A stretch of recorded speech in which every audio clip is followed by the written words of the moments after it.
There's roughly 1,800 legal commanders, and 6.7% of them are from Lord of the Rings. That's 1 in every 15 commanders. Before I get to those, we gotta shout out Patreon. It's a place you can go to support the channel directly. If you go there and you spend money to directly put into the channel gets better and you get merch and exclusive videos in return. Also, you can go to Cool Stuff Inc. You can use code NERDS at checkout to save 5% on your order. That's tangible, 5 tangible percent dollars you are saving on your order. Also, Dragon Shields, best sleeves in the multiverse. Good sleeves. You can go to the EU or the US link in the description, get the sleeves straight from the source, and support the channel at the same time. Also, there's going to be a Moxfield ad somewhere in this gigantic video, and you're never going to guess where it is. Feel free to try. You will fail, and happy birthday to everyone whose birthday is today.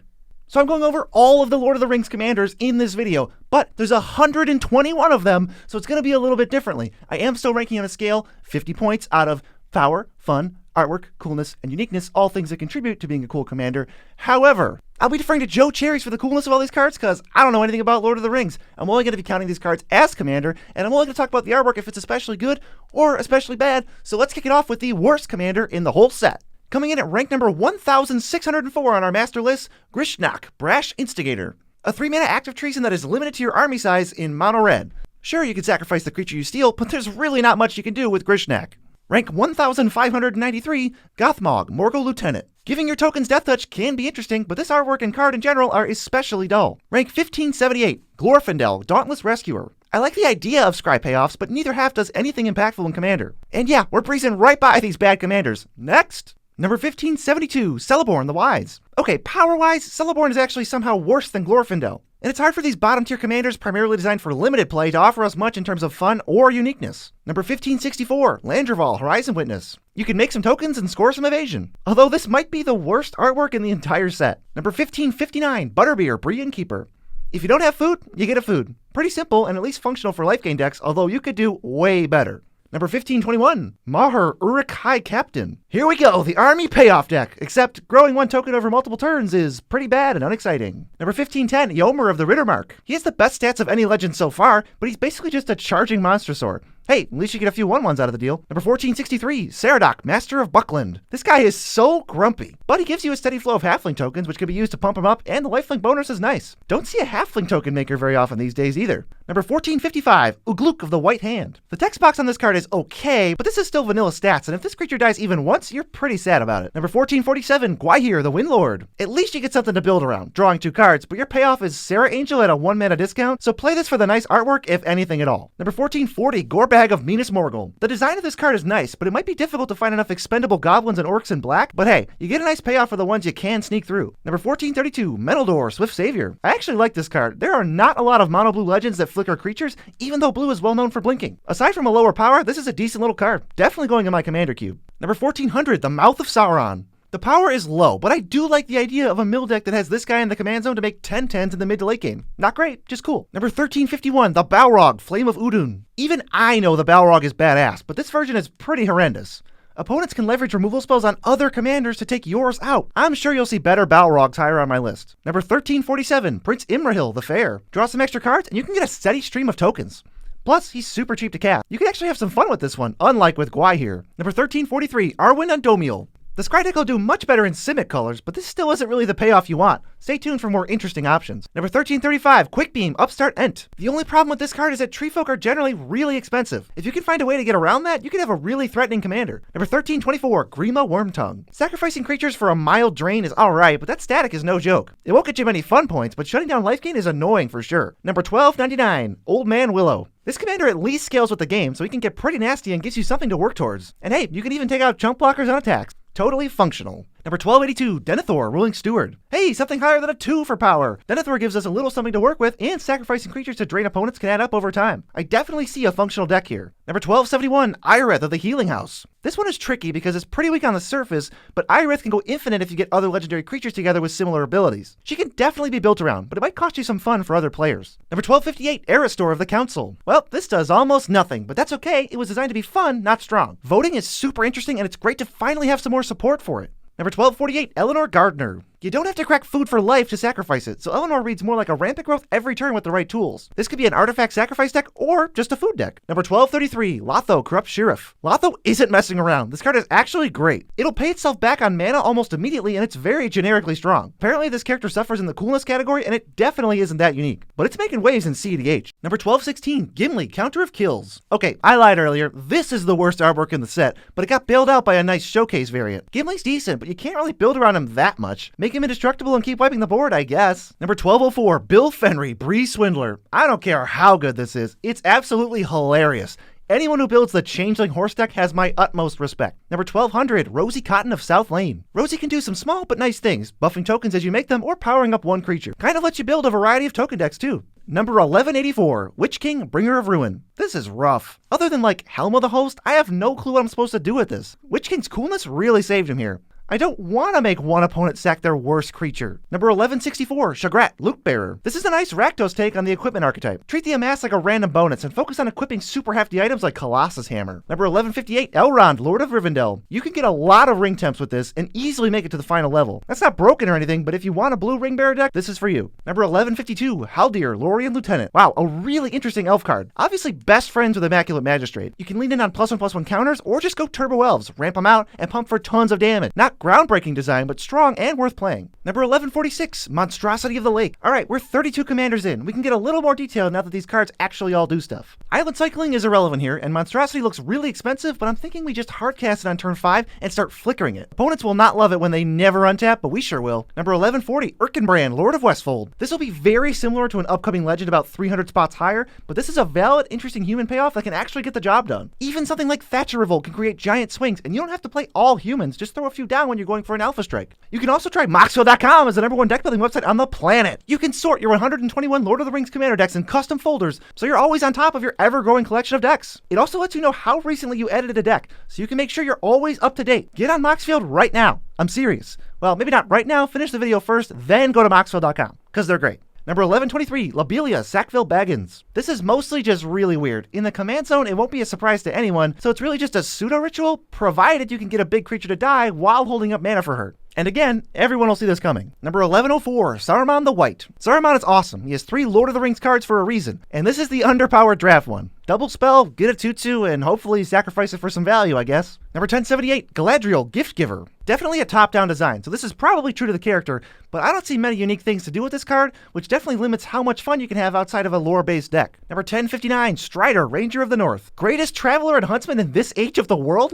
Joe seemed to think so, but for gameplay, I don't. Best case scenario is this dude makes blocking somewhat difficult before you regret building this deck altogether. Number 1053, Bilbo, Retired Burglar. Connecting for a treasure, huh? Let's just admire Bilbo's coolness from afar and move on to a commander with actual text on it. At least he's a solid ring bearer. Number 1042, Mary, Warden of Isengard. It'll be easy to trigger Mary for a token every turn, especially with her partner Pippin, but a token every turn isn't offering much. They do work well together for a cohesive deck though. Number 1004, Sharky, Tyrant of the Shire. This is the worst type of legend. It's unfun and it's bad. Shutting off abilities of lands is super niche, totally not worth 4 mana, but it'll maybe randomly screw up someone's land drops in the early game. I'm not really sure why this was made at all. Number 991, Elrond, Master of Healing. Elrond is back with one of the better scry payoffs. You can split up counters to create a large army, and your stuff can't be spot removed without you getting a card back first. Seems fun to play with, and pretty cool to play against. Number 980, Gloin, Dwarf Emissary. It's nice to get a treasure every turn, and goading always makes for fun decisions in gameplay. It gives you some nice direction, and you can emphasize the historic treasure half or the goad half if you want to. Number 975, Eowyn, Lady of Rohan. Reducing equip abilities can have some cool applications, like tossing something with equip 1 onto creature after creature for a tap ability, but this is small potatoes otherwise. Neat design for an uncommon though. Number 966, Boromir, Gondor's Hope. Humans and artifacts blend together in a neat package. Boromir seems functional, fun to use, and like you can go a few different ways with him. It's just a unique design. Number 954, Legolas Greenleaf. Holy god, this artwork, yikes. Mono green legends matter is neat, and the counters can be added to with things like Hardened Scales. Drawing cards when you connect just adds to the fun. Just don't look at this card. Number 872, Goldberry, River Daughter. This art, however, is really nice. Goldberry might not be that powerful, but her synergy with sagas, untapping, and drawing cards has gotten people interested. Number 868, Baragond of the Guard. This is just Erkenbrand, but better, and in a color that has way more human support. You can crack in for massive damage and still have blockers up. This is a great balance between powerful and cool. Number 863, Sam, Loyal Attendant. A food each turn is alright, but I like enabling the food deck by making them only cost 1 mana to eat. You can actually go off with this janky deck, and I like that. Number 855, Gandalf, Westward Voyager. Kind of a snooze fest Simic value card if you ask me. Cast giant spells that are likely to be copied and go big. Definitely still some fun potential in that, unless you start copying time stretches. Number 833, Frodo, Determined Hero. Hey, it's another commander that can attach Colossus Hammer to itself really easily. This will be good at getting out ahead in the early game and then probably peter out later. Still, free equipping is fun, especially if I can get Sword of the Animist or Bitterthorn onto Frodo. Number 820, Legolas, Counter of Kills. Unlike Gimli Counter of Kills, Legolas looks much better when he's murdering orcs. Unfortunately, his actual abilities are worse than Gimli's, especially in Simic. Number 813, Meriadoc Brandybuck. Basically, you get a food every turn, but if Meriadoc dies, it's a bad deal. There's no more words on this card, so... Number 808, Pippin, Warden of Isengard. Partners with Merry, but this is the actual payoff for the deck. Making creatures huge based on food is a unique take on the archetype, and it can actually be strong if you go wide enough. Number 802, Elrond of the White Council. Voting and secretive voting are awesome, but am I missing something here? This card just kind of stinks, right? You need a lot of creatures out, or else opponents will happily give you some +1/+1 counters. But even then, Elrond only triggers once on ETB, and they can give away a token or something. Fun, but bizarre. Number 794, the Balrog of Moria. This is the Balrog's second chance, and this version is definitely better. The cycling is irrelevant because it's our commander, but you do score a 3-for-1 if it dies. Plus, it's a pretty beefy boy with haste and trample. The only bad thing is you can't really cheat it back into play if you want the death trigger, because it has to exile itself. Number 787, Gwaihir, Greatest of the Eagles. The attacking ability is a cool bit of flavor, but really this is a life gain commander that pumps out 3/3 flyers, potentially every turn. That's a payoff worth building around. It's like a better Griffin area in the command zone.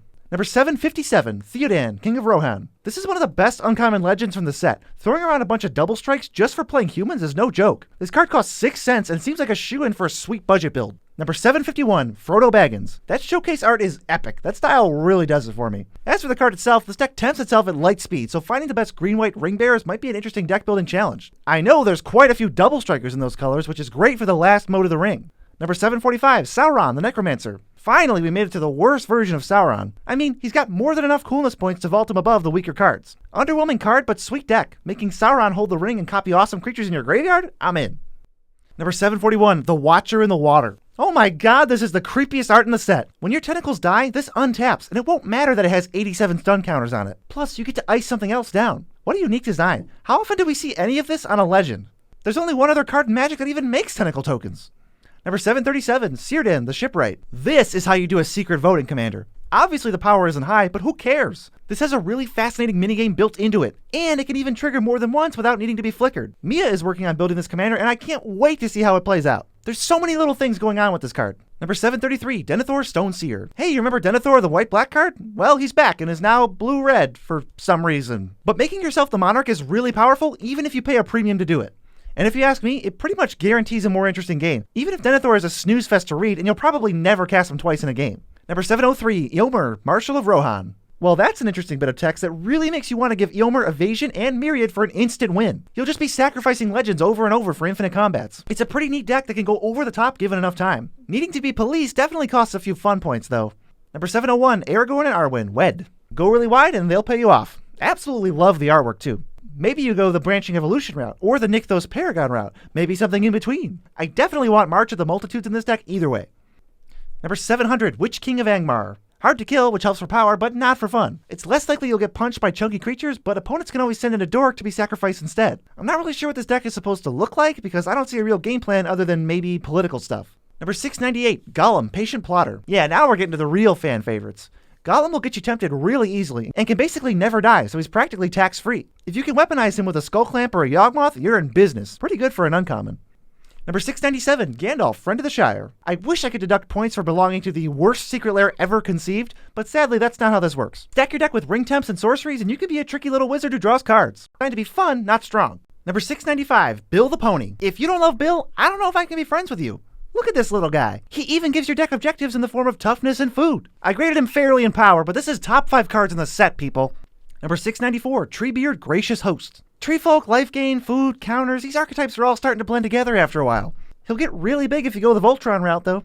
Number 687, Grima, Saruman's Footman. Oh, can't be blocked, you say. I want to give Grima Double Strike, and I want to do it now. I love the random spell stealing aspect of this card. Just make sure you can protect this wonderful man so he can do his job.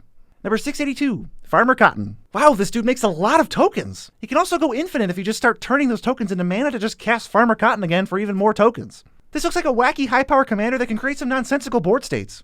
Number 677, Arwen, Weaver of Hope. Another counters commander? Okay, well at least this one is essentially Master Biomancer, giving you an incredible ceiling and allowing for some really messed up plays, if she can stick around for long enough. I hope I get to play against this one soon, I'm curious. Number 665, Gimli of the Glittering Caves. Once again, Gimli has the same ability as Legolas in different colors, but this time we get Double Strike, and that's the real deal. It means we can much more easily pump him up to 11 power and dish out some one-hit KOs. Number 648, the Gaffer. Here's a life gain payoff I can really get behind, because it lets me spin my wheels. Play life gain cards to draw you into more life gain cards. Simple. Seems like exactly what these decks are looking for. Just don't forget your Soul Wardens at home to trigger multiple times a turn cycle. Number 613, Mary, Esquire of Rohan. Cheap, synergistic, and helps you draw cards. All you can really ask for in a Hasty Boros 2-drop. Seems like it checks a lot of different boxes. Plus, with First Strike, she's more likely to survive combat, which means you'll get to draw more cards. Number 567, Gandalf the Grey. I like the sheer amount of options this Gandalf gives you, and that last ability means he's tough to answer. It's a pretty bare-bones Is It Spellslinger card, but this is Gandalf, so it's cooler. Number 554, Boromir, Warden of the Tower. A legendary selfless spirit that can tempt me? Alright. As a bonus, no one's allowed to cast Mana Crypts or Force of Wills or Deflecting Swats, but that's mostly for our CDH folks out there. Number 542, Galadriel, Elven Queen. But voting is still awesome, even if your ring bearer is going to get counters it doesn't even necessarily want. Number 524, King of the Oathbreakers. Wow, permanently immune to spot removal, nice. And even if there's a board wipe incoming, you can target it and or your other spirits with something to save them. White-black spirits isn't something we've seen a ton of either, so this feels fresh. Number 515, Éowyn, Fearless Knight. Éowyn comes down and straight up exiles a bigger creature, which really makes me want to ephemerate her, but your other legends get some protection too, so we have a solid theme to build around. The Boros commanders are really doing work this time around. Number 496, Samwise, the Stout-Hearted. Samwise swoops in to save your best dead thing, which isn't super interesting, but it is decent. Opponents will hesitate killing your best creatures with spot removal when you're holding up Sam mana, so I could see this being really tricky and annoying. Number 481, Radagast, Wizard of Wilds. Another Bird and Beast commander? This is an interesting double type deck, so I'm curious to see how it plays out over the next few years. But smash these two types together, play some 5 mana value cards, and have some fun with it. Number 475, Lobelia, Defender of Bag End. I love this design and appreciate how fair it is. You have to re-trigger her to get access to more cards, and you can only access one per turn unless you build around her with some untapped shenanigans. Plus, she has other utility when there's no more cards to steal and can just drain people out. Number 426, Shadowfax, Lord of Horses. Love that you can build horses, but this isn't a one-trick pony. It can cheat out other creatures if you just buff its power, and that type of versatility is what makes a good commander. Number 421, Arwen, Mortal Queen. Is this woman like unkillable in the books or something? No clue why she's straight up indestructible, but that's going to be a nice added layer of protection. It also makes spot removal really awkward, kind of like Sam. Number 420, Aragorn, Company Leader. There's a lot going on here. Obviously you want ring tempting, but beyond that, you can always give him Death Touch first and go for spinning wheel kicks, or give him First Strike Death Touch for unbeatable combat. And then there's the angle of giving this to other creatures like pingers or beaters. Aragorn is awesome in pretty much every way. Number 416, Radagast the Brown. Mono Green Volo, anyone? All your creatures will help you draw new creatures as long as they're different types from each other. I think this is boring to me personally, but I know people love Volo. Number 407, Éomer, King of Rohan. Red White Humans is back again, and Éomer kinda does everything. He can be ridiculously huge, gives you the monarchy, and he throws a ton of damage to any target. If I see this across from me, I'm gonna know it's a big threat. Number 398, Saruman the White Hand. Kinda like a Shark Typhoon that can only ever grow one token. Saruman will be good for repeatedly sacrificing 1/1 armies or for building a big boy with at least a small amount of protection behind it. Seems like this deck could be really cool. Number 370, Gollum, Scheming Guide. I love minigames. Gollum can literally never be in danger when in combat. He either gets removed or can't be blocked. And you're basically going to draw a card every other turn, so this looks strong and enjoyable for really everyone at the table. Number 362, Fangorn, Tree Shepherd. Another tree folk commander, kind of like a really expensive Omnath, but doesn't seem worth it unless you have lofty dreams of toughness-related KOs, because 7 mana is a lot of mana. Number 356, Faramir, Field Commander. This is a white card. It wants sack outlets, and you basically become the monarch if you can keep a steady stream of dying creatures flowing. Seems good to me, even if it is weird. Number 344, Éowyn, Shield Maiden. Here's the face of the Jeskai Precon, a human's commander that hits like a truck and even gives you some extra cards. I love a nice draw towards a 3-color typo deck, and this looks really enjoyable to pilot. I actually lost to this Precon the other day. Number 326, Gandalf, White Rider. Another super bizarre white card. I need to sling spells to pump my team? I'm in. Give me all those random white cantrips. I don't know if I'll ever put you 5th from the top, Gandalf, but thanks for giving me the option. Number 320, Gimli, Mournful Avenger. This card kind of sucks and limited, but in a dedicated deck, dang, you're never going to be able to destroy this dude. Stack your deck full of tokens and dummies and couple them with sack outlets and you'll get built-in protection and removal. Number 307, Faramir, Prince of Ithilien. I love this design. It's kind of like a monarchy, but the bonus you get falls into the hands of an opponent. Both sides are nice if your deck can use tokens. So this looks like yet another minigame commander that'll be good for gameplay without needing to be removed all the time. Number 300, Legolas Master Archer. This dude actually kind of slaps. Stack your deck full of bites and fights and you'll be keeping threats off the table constantly, and Legolas will get big enough over the course of the game for your Rishkar's expertises to restock your hand. And that's pretty much the whole deck. You're gonna beat people up with this. Number 284, Lord of the Nazgul. Oh, they gave us the Wraith deck? Heck yeah! All you gotta do is sling a few spells and your Nazguls and Wraith tokens get a gigantic stat boost. Honestly, this looks strong, fun, and fair, kind of the sweet spot for commanders in my opinion. Number 275, Golem Obsessed Stalker. Alright, this is the 100th commander. Keeping track of things that have happened during the entire game is a little wonky, but holy crap, this thing kinda slaps. If you hit once, the opponent is doomed to a permanent veto-like effect that doesn't require combat to take them out, just life gain. Double your life total and you might just win on the spot. Number 267, Sauron, Lord of the Rings. Definitely a large and impressive monster of a card. That's a lot for 8 mana, but this isn't busted by any means. Though I do want to use Release to the Winds with this card. Wizards did a great job designing this, but get ready to face down some of Magic's scariest reanimation targets alongside him. Number 231, Pippin, Guard of the Citadel. It's the brother of Runes. We pretty much have the whole family together at this point. But seriously, Pippin is great. Ward 1 is actually annoying since Pippin needs to die if opponents want to block or target your other creatures. Definitely won't be that fun to face down. Number 227, the Balrog, Durin's Bane. Last chance for the Balrog to deliver, and we get a well-rounded, virtually unblockable, sacrifice-happy demon. It even kills something when it dies, which I guess is standard procedure for this dude. I love that you can reduce the commander text later in the game to continue the beatdowns.